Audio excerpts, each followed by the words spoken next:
जय श्री कृष्णा। कैसे हो आप सब।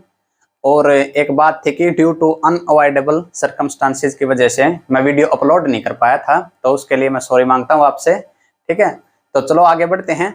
और आज का जो अपना टॉपिक है वो है double column cash book. Okay, single column cash book हमने पिछली वीडियो में अपलोड कर दी थी। ओके, अगर किसी ने वो नहीं देखी है तो प्लीज आप इसके डिस्क्रिप्शन में उसका लिंक है, आप वो चेक देख सकते हो। ये जो डबल कॉलम कैश बुक है इसमें दो कॉलम होते हैं, जैसे नाम से ही क्लियर, डबल यानी दो कॉलम किसके, cash and bank only. Okay, both side, debit side भी दो कॉलम, क्रेडिट साइड भी दो कॉलम। ओके, जो डेबिट साइड है उसको कौन सी साइड बोलते हैं कैश बुक में, रिसिप्ट की साइड। जितने भी आपके, जैसे मान लिया किसी ने रुपए दिए हो आपको, ओके, या फिर आपने बैंक से निकाले हो, आपके पास कैश आया हो, या फिर आपने कैश में सेल की हो, तो जो रिसिप्ट साइड है उसके भी दो कॉलम होते हैं, कैश का और एक बैंक का। सेम उसी तरीके से पेमेंट का। ठीक है, ये क्वेश्चन है, ये क्वेश्चन करेंगे। एक बार फॉर्मेट में ड्रा कर लेता हूं, फिर ये क्वेश्चन करेंगे। ओके, बिल्कुल सिंपल है। डबल कॉलम कैश बुक, ये अपना क्वेश्चन हो गया। ठीक है, यहां पर लिख देते हैं कैश बुक। ओके, ये कौन सी साइड है, डेबिट। सबसे पहले क्या आएगी, डेट। जो कैश बुक मैंने बताया था सिंगल कॉलम कैश बुक में, क्या बताया था कि जो कैश बुक बनती है वो मंथली बेसिस पे बनती है नॉर्मली। ओके, ऑर्गेनाइजेशन चाहे छोटा हो बड़ा हो, प्रॉफिट ओरिएंटेड हो नॉन प्रॉफिट ओरिएंटेड हो, मोस्टली कैश बुक तो बनती ही बनती है। ओके, तो सबसे पहले जो कॉलम है वो है डेट का। फिर अब की बार पार्टिकुलर की जगह क्या आएगा, रिसिप्ट्स। ये होगी अपनी रिसिप्ट साइड। ओके, फिर LF, लेजर फोलियो। उसके बाद कैश का कॉलम, जितनी भी कैश में सेल हुई है वो यहां पर आ जाएंगी। उसके बाद बैंक, ये हो गया अपना बैंक। ओके, ये हो गया अपनी एक साइड, कौन सी, डेबिट साइड। ठीक है, अब है क्रेडिट साइड, सेम यही फॉर्मेट है, डेट। उसके बाद रिसिप्ट की जगह क्या आ जाएंगी, पेमेंट्स। जर्नल एंट्रीज करेंगे। ठीक है, फिर इसमें एंट्री बिल्कुल आसान हो जाएंगी, लेजर फोलियो। और जिसको जर्नल नहीं आती वो फिर तो भटकता ही रहेगा, रट्टा ही मारता रहेगा। कैश, और ये है अपना बैंक। ठीक है, आप अच्छे से लाइन खींच लेना।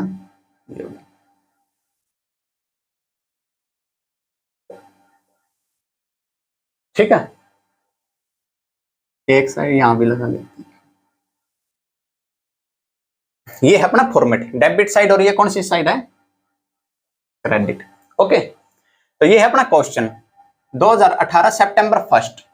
तो यहां पर 2018 लिख देते हैं और यहां पर भी 2018। ओके, सितंबर 1 को है आपका बैंक का बैलेंस कितना है, 42,000 रुपीज है बैंक बैलेंस। ओके, तो बैंक अपनी बैलेंस शीट के आइटम है, बैलेंस शीट के आइटम है तो ये बैंक होता है अपना एसेट्स। ओके, तो एसेट्स का कौन सा बैलेंस होता है, डेबिट। ओके, तो टू, ये अपनी debit side, to balance BD। Okay, किसका बैलेंस है ये, बैंक का। बस डबल कॉलम में यही है, बैंक और कैश में डिफरेंस करना है, सिंगल कॉलम और डबल कॉलम में यही फर्क है और कुछ फर्क नहीं है। बैंक बैलेंस कितना, 42, तो बैंक के कॉलम में लिख देंगे हम कितना, 42,000। ओके, ये एंट्री हुई अपनी, क्लियर। नेक्स्ट है 1 सितंबर को, ये आपके पास कैश कितना है, 15,000 रुपए है आपके पास कैश। तो यहीं पर टू बैलेंस BD अलग से नहीं लिखना, इसी में डेट तो सेम है ही, 1 सितंबर, यहां पर कितना आ जाएगा, 15,000 रुपए कैश का बैलेंस।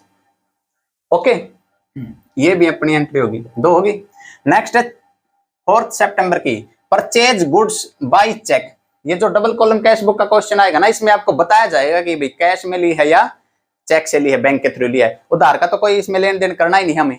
ओके, क्यों, क्योंकि कैश बुक नाम से ही क्लियर है, सिर्फ और सिर्फ कैश और बैंक से रिलेटेड आइटम ही आएंगी। तो परचेज गुड्स बाय चेक 12,000 रुपए आपने परचेज की, चेक देके 12,000 रुपए की। परचेज आपका expense, nominal rule, debit all the expenses and losses. तो एंट्री क्या बन जाएगी, यहां पर देखो, परचेज अकाउंट डेबिट 12,000 रुपए टू, अपने पास से क्या गया जब परचेज आई, बैंक, चेक दिया हमने, to credit what goes out to bank account 12,000 रुपए। ये तो हो गया अपनी journal entry. Okay, cash book में कैसे एंट्री करेंगे, मैंने आपको बताया था पहले समझाने के लिए, डेबिट को क्या लिख दो, बाई, तो वो ये है अपनी 4 सितंबर की। ओके, बाई परचेज, ठीक है। कैश के कॉलम में लिखना है बैंक के, किसके कॉलम में लिखना है, बैंक से चेक से पेमेंट की कितनी, 12,000 रुपए की। ओके, ये यहां से साफ कर देते हैं, ठीक है, पेमेंट होगी।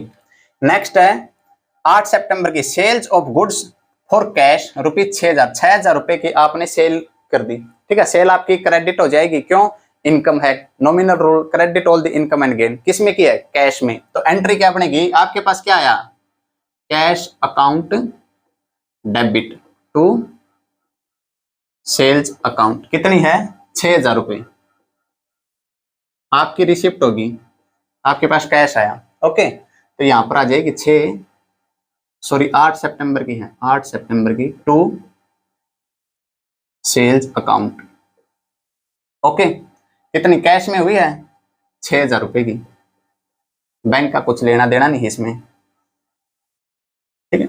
ये हो गया अपनी एंट्री। नेक्स्ट है 13 की, 13 सितंबर, परचेज मशीनरी बाय चेक 55 रुपए, ठीक है। डायरेक्ट ये कर देता हूं 13 सितंबर की, 13 सितंबर, टाइम बच जाएगा। मशीनरी परचेज की क्या एंट्री होगी, मशीनरी आई ऑर्गेनाइजेशन में, एसेट है, debit what comes in, machinery आई, टू किससे, बैंक से, तो बाई मशीनरी अकाउंट, कितना कैश में दिया, चेक में लिया हमने इसको, कितने, 55 रुपए की। ओके, नेक्स्ट है sold goods and received cheque rupees 4,500 deposited same day, same day आपने सेल की, और सेल जो उसने, जिसको हमने माल दिया उसने चेक दे दिया हमें। ओके, इसका मतलब हमारा बैंक इफेक्ट होगा, कैश तो होगा नहीं, ठीक है। तो हमारे पास क्या है, bank, debit what comes in bank account debit to, क्या की हमने सेल की है, कितनी, 4,500 रुपए की, 4,500 रुपए। ओके, तो एंट्री क्या हो जाएगी, डेबिट को यहां बाय, ठीक है, बाय में बैंक अकाउंट, कितनी है डेट, 16 सितंबर, 16 सितंबर। Okay, bank account debit to sales account, तो टू सेल्स अकाउंट, चेक से है तो कैश के कॉलम में तो कुछ लिखना नहीं, 4,500 रुपए। ओके, ये भी होगी अपनी एंट्री। नेक्स्ट है 17 की, purchase goods from Anshika in cash, यहां पर बता रखा है कि भाई अंशिका से हमने परचेज की है कैश में। ओके, जब हमें कैश में परचेज करते हैं तो किससे परचेज की, वो डजेंट मैटर, उधार में तो उसका अकाउंट हम ओपन कर देते क्रेडिटर, लेकिन अगर कैश में परचेज कर ले तो किससे खरीदी है उससे कोई मतलब नहीं होता, डजेंट मैटर। ओके, तो परचेज किया आपने, आपका पेमेंट होगी कैश में कितनी, 17,400, 17 सितंबर को, 17 सितंबर को बाई परचेज, इन कैश में है तो 17,400 इन कैश, कैश के कॉलम में 17,400, बैंक का कुछ नहीं है। ओके, बिल्कुल ही आसान है, ये भी होगी। नेक्स्ट है 20 की, परचेज स्टेशनरी बाय चेक 1100, आपने स्टेशनरी खरीदी है, स्टेशनरी आपका एक्सपेंस होता है, नॉमिनल रोल रखता है, debit all the expenses and losses, तो स्टेशनरी किस डेट में, 20 सितंबर, स्टेशनरी तो बाय में स्टेशनरी अकाउंट, कितना, 1100 रुपए, कैश में नहीं, बैंक से। ओके, खर्चा हो गया आपका, पेमेंट होगी।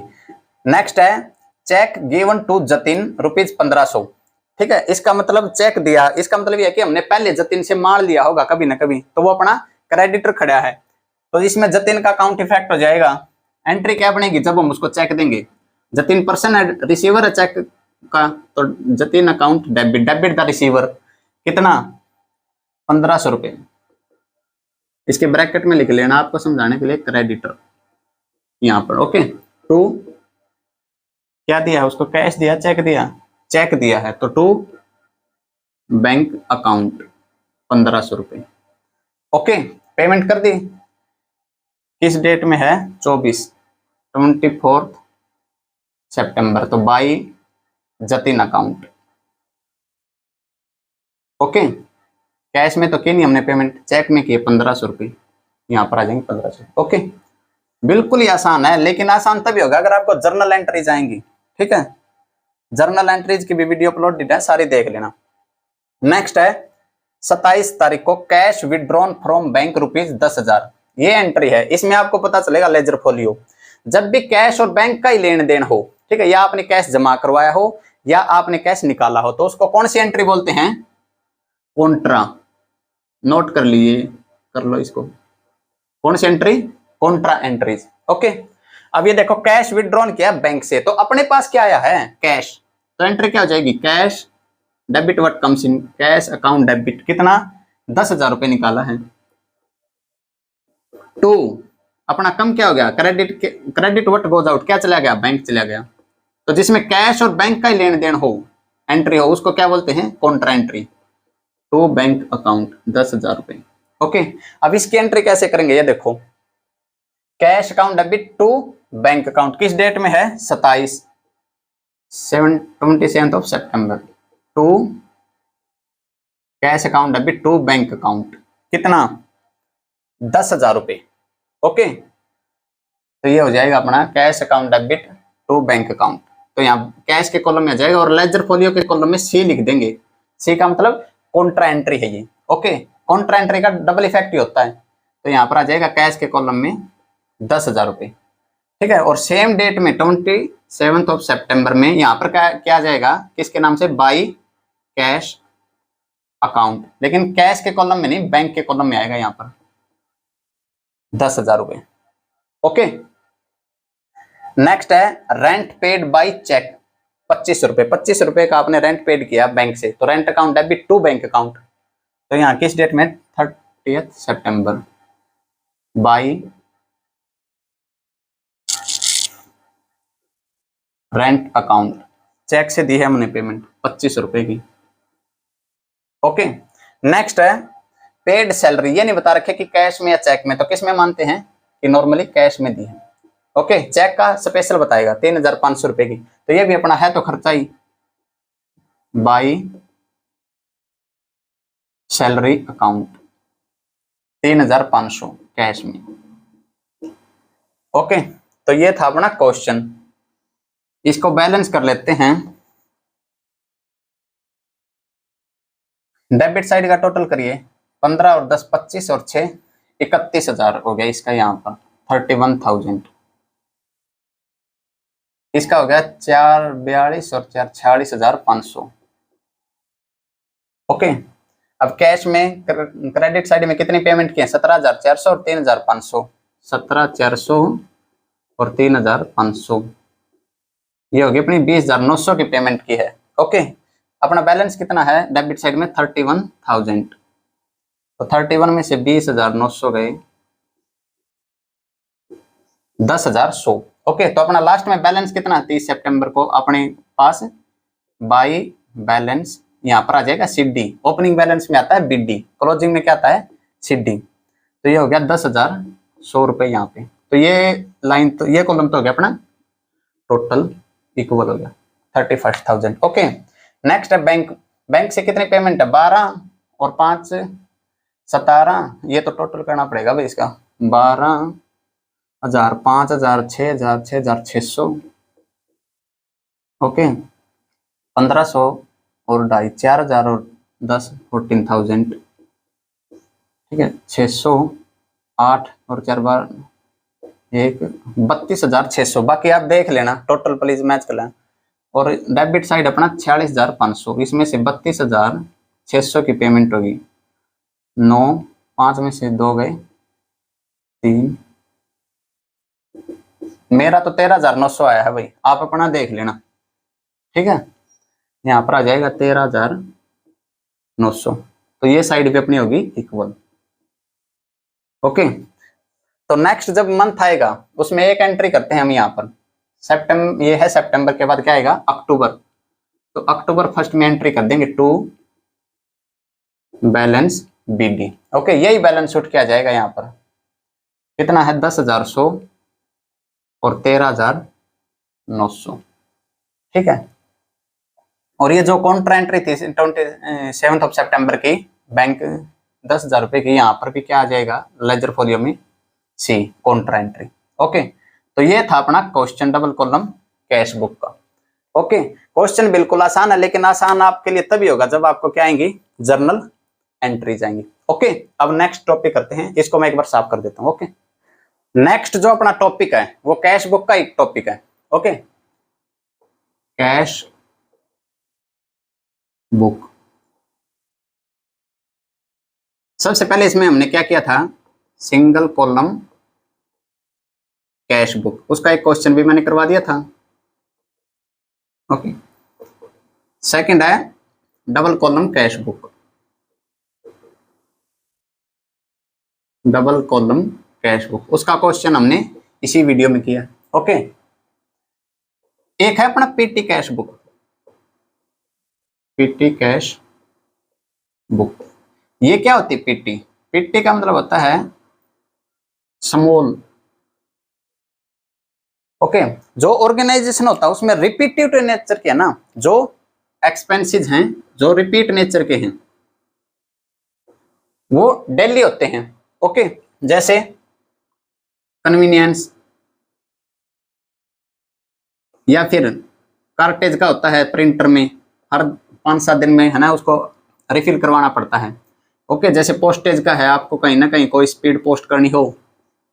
ओके, तो ये जो छोटे छोटे खर्चे हैं अगर इनको भी हमने डबल कॉलम या सिंगल कॉलम कैश बुक में रिकॉर्ड करना शुरू कर दिया तो ये जो कैश बुक है जो डबल कॉलम और सिंगल कॉलम ये इतनी बड़ी बनेगी, ठीक है। और समझाने में और समझने में दोनों में दिक्कत हो जाएगी, आपको भी होगी, मुझे भी होगी, ऑर्गेनाइजेशन को भी होगी, सीईओ को भी होगी, मैनेजर को भी होगी, डायरेक्टर को भी होगी, हर किसी को होगी, ठीक है। क्यों? क्योंकि यहाँ पर क्या मिलेगा सर, 10 रुपए की स्पीड, वो क्या कहते हैं नॉर्मल पोस्ट की, 35 रुपीज की स्पीड पोस्ट की। अब जो बड़े बड़े लोग हैं वो 10-10 रुपए 35-35 रुपए थोड़े ना देखेंगे, ठीक है। तो उनके पास इतना टाइम नहीं है, तो उन्होंने क्या किया, पीटी कैश बुक के लिए एक पीटी कैशियर बना दिया, पीटी कैशियर। ओके, आप इसको अपने घर से रिलेट करो। ओके, जैसे आप, हमारे घर में क्या होता है कि भाई माँ होती है, ठीक है, या फिर बहन होती है, वो क्या करती हैं, जो रसोई संभालती हैं वो क्या करती हैं, ये नहीं कि भाई हर दिन कि भाई क्या पता पापा घर पे हो या न हो, ठीक है, भाई घर पे हो या न हो, तो क्या करते हैं महीने के लिए ही या फिर 10-15 दिन के लिए क्या कर लेते हैं, 2 से 3,000 या फिर 5,000 10,000 रुपए एक साथ ले लेते हैं कि भाई ये रसोई के लिए है, जो भी सामान आएगा, ठीक है, कभी कोई चाय लेनी पड़ेगी, कभी कोई बिस्कुट लेने पड़ेंगे, ठीक है। तो इसमें क्या बोलते हैं इसको, पीटी कैशियर। इसी तरीके से ऑर्गेनाइजेशन में भी एक पीटी कैशियर होता है। ये जो काम होता है ये इम्प्रेस्ड सिस्टम में होता है, इम्प्रेस्ड सिस्टम के अंडर में। ओके, इसमें क्या होता है इम्प्रेस्ड सिस्टम में, जैसे आज है मान लिया 1 जुलाई 2022। ओके, तो 1 जुलाई 2022 को जो मेन कैशियर है अपना ऑर्गेनाइजेशन में, मेन हेड है जो, वो जो छोटा है उसके नीचे काम कर रहा है, उसको मान लिया ऑर्गेनाइजेशन, वो तो देखा जाएगा कि भाई कैसा छोटा है बड़ा है, तो उसके अनुसार मान लिया 5,000 रुपए उसको 1 जुलाई को ही दे देता है कि भाई आप पूरे जुलाई मंथ में जब आपके ये खत्म हो जाएं तब आप मुझसे और मांग लेना, ठीक है। ये नहीं कि भाई आप हर दिन आओ, सर 10 रुपए देना बिस्किट लेके आना है, सर 20 रुपए देना पोस्टेज करनी है, सर 30 रुपए देना कार्टेज डलवानी है, सर 100 रुपए देना कन्वीनियंस लग गया। इस ऐसा नहीं होता ऑर्गेनाइजेशन में, ठीक है। इसमें टाइम भी वेस्ट होता है और कंट्रोल भी नहीं होता फिर, ठीक है। जो बड़ा कैशियर, मेन कैशियर, वो कंट्रोल कैसे रख पाएगा कि भाई आज वो 10 ले गया, वो अब लिखता तो फिरेगा नहीं, 10-10 रुपए, 5-5 रुपए, 20-20 रुपए। तो क्या करता है, महीने के स्टार्टिंग में नॉर्मली एक लमसम अमाउंट दे देता है, ठीक है, किसको, पीटी कैशियर को, कि भाई आप खर्चे मैनेज करिए, अब जो भी हो वो कर देना। और जब ये अकाउंट मान लिया 30 जुलाई को या फिर 30 रहने दो, 20 जुलाई को मान लिया इसके पास 200 रुपए रह गए, इसने 4800 रुपए खर्च कर दिए। अब इसके पास कितना बैलेंस है? 200। तो फिर ये जो मेन कैशियर होता है, ये मेन कैशियर के पास जाता है, ठीक है। ये अपना हो गया, ड्राइंग मेरी ऐसी है भाई, ठीक है। ये अपना हो गया पीटी कैशियर। ये किसके पास जाएगा? मेन कैशियर के पास। ये नाराज है, क्यों? हर तीसरे दिन चले आता है, नालायक कहीं का, गुस्से में है ये, ठीक है। ये कौन? अपना मेन कैशियर। पीटी कैशियर 20 जुलाई को क्या कहेगा? बाबूजी बाबूजी मेरे पास सिर्फ और सिर्फ 200 रुपए रह गए, ठीक है। मेन कैशियर क्या कहेगा? घबराओ मत, 5000 रुपए फिर ये नॉर्मली दे देता है कि भाई ये लो 5000 रुपए। अब इसके पास कितने हो गए? 5200, ठीक है। अब 10-15 दिन के बाद फिर ये ऐसे ही पेमेंट कर देता है, ओके। तो ये है पीटी कैश बुक। इसमें क्या होता है, ये जो भी आपके ऑर्गेनाइजेशन में मंथली बेसिस पे जितने भी एक्सपेंसेस होते हैं, मंथली बेसिस पे जितने भी आपके एक्सपेंसेस होते हैं, कौन से? जो रेगुलर होते हैं, हर एक दिन में 2 दिन में रेगुलर होते हैं, उनको एक ही ऐड में सारे महीने का उसको टोटल कर दिया जाता है। मान लिया 1 जुलाई को कार्टेज का एक्सपेंस था 40 रुपए, फिर 10 जुलाई को कार्टेज 30 रुपए, फिर 12 जुलाई को कार्टेज 70 रुपए, ठीक है। फिर 20 जुलाई को कार्टेज 100 रुपए, फिर 25 या 30 जुलाई को कार्टेज 40 रुपए। तो जितना भी होता है ये टोटल महीने का 100, 200, 240, 280 रुपए। तो इसकी एक ही एंट्री कर दी जाती है डायरेक्ट। क्या एंट्री हो जाएगी? कार्टेज एक्सपेंस तो होएगा, डेबिट हो जाएगा, खर्चे अपने डेबिट होते हैं 280 रुपए, टू पीटी कैश 280 रुपए, ओके। तो ये अपना छोटा सा टॉपिक। और जो एक्सपेंस आपका महीने में एक ही बार हुआ हो, ओके, ऐसे कई एक्सपेंस हो सकते हैं। मान लिया आपके ऑर्गेनाइजेशन में 6 से 7 एक्सपेंस आपके महीने में ऐसे होंगे जो आगे क्या पता हो या ना हो, ठीक है, या होंगे भी तो 1 या 2 बार ही होंगे। तो उनको किस साइड में डाल दिया जाता है? नॉर्मली मिसलेनियस, ठीक है। तो miscellaneous expense account debit to cash account, okay. तो ये था अपना कैश बुक का कॉलम। कैश बुक कितने तरीके से होती है? Normally single column cash book, double column cash book और petty cash, okay. Single column में कैश का ही ध्यान रखा जाता है, इसमें बैंक इतना इन्वॉल्व नहीं होता। लेकिन डबल कॉलम में कैश और बैंक, कैश और बैंक दोनों के ट्रांजैक्शंस मिलती हैं। पीटी कैश में छोटे छोटे खर्चे होते हैं आपके, ओके। तो ये था अपना पीटी कैश बुक, या फिर लगा लो टोटल कैश बुक का टॉपिक, ओके। तो नेक्स्ट जो टॉपिक है वो अपने नेक्स्ट वीडियो में करेंगे। मेरे साथ बने रहिए और अपना ख्याल रखिए, ठीक है। राधे राधे दोस्तों, जय श्री कृष्णा। वीडियो को प्लीज शेयर कर दीजिए अपने फ्रेंड्स के साथ और चैनल को सब्सक्राइब करना ना भूलिए, ओके। मेरा साथ दीजिए। जय श्री कृष्णा, राधे राधे।